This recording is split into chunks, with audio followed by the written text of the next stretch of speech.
by the MTU Cork School of Music in 2015 to celebrate and honour the achievements of our graduates. I'd like to call upon the head of the Department of Orchestral Studies, Mr. Cian O'Doul, who will give this year's citation the award of Denise and Renee Lane.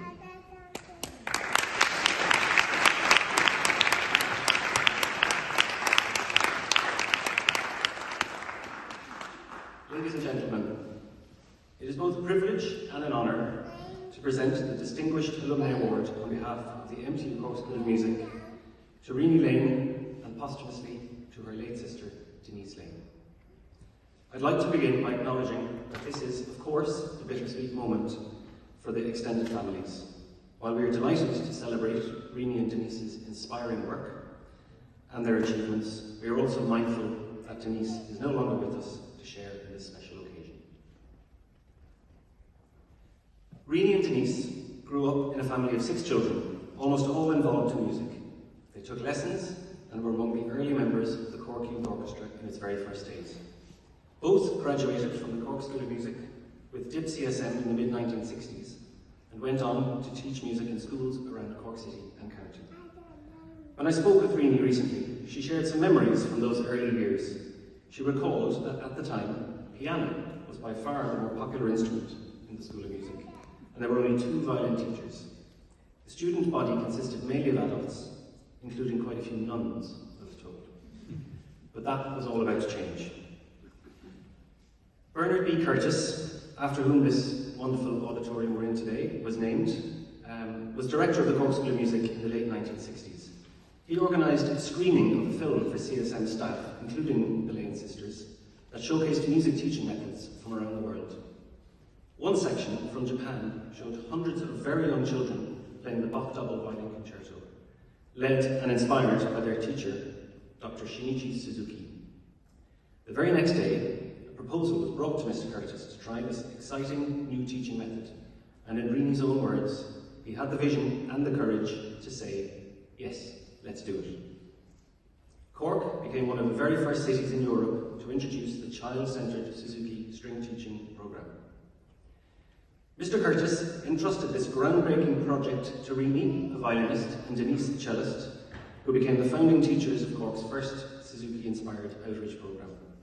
Together, they brought group instrumental lessons to local primary schools, the first 3 being Christ the King, Attorney's Cross, North Presentation Convent, and St. Mary's of the Isle.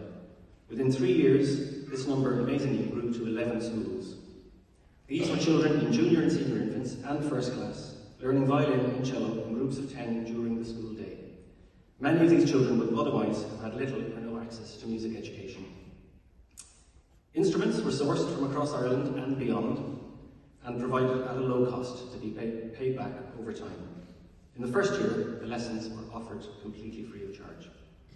This was quite simply groundbreaking and revolutionary, and most importantly, it worked. Thanks to the vision, dedication and teaching excellence of the Lane sisters, the Cork Suzuki programme was born and continues to thrive in schools around the city to this day. There were also opportunities for further training. A trip to the UK allowed them to study with Dr. Suzuki himself. When Dr. John Kendall, a renowned Suzuki pedagogue from Illinois, came to Cork, he was hosted by the Lane family, and later both Renee and Denise studied with him. Denise even travelled to Illinois one summer for further training with Dr. Kendall. Renee didn't join her, deciding to stay at home instead and get married.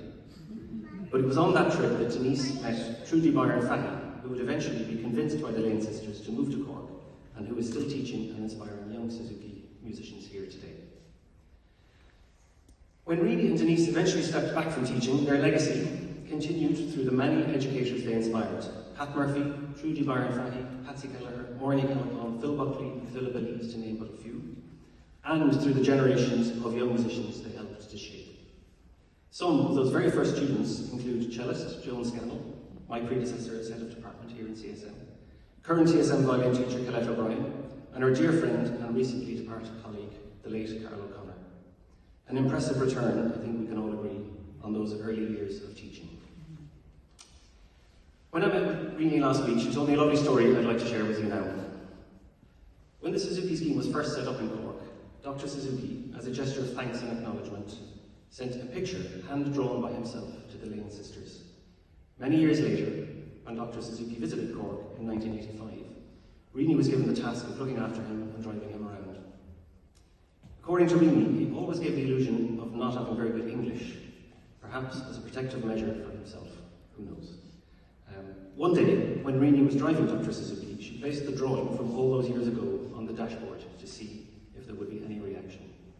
He instantly recognised it and asked in perfect English if she was Rini, remembering with gratitude her and Denise's work in bringing the Suzuki method to Cork.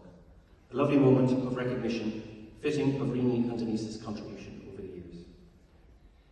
Today, we honour not only Rini and Denise's remarkable careers, but also their generosity, their pioneering spirit, and the lasting impact of their work. Rini, and to the memory of Denise, we thank you. We are proud to recognise and celebrate you both today. I'm now delighted to invite Rini Lane, along with Siobhán Gavert, who will accept the award on behalf of her mother, Denise Lane, to receive the MTU Cork School of Music Distinguished Alumnae Award for 2020.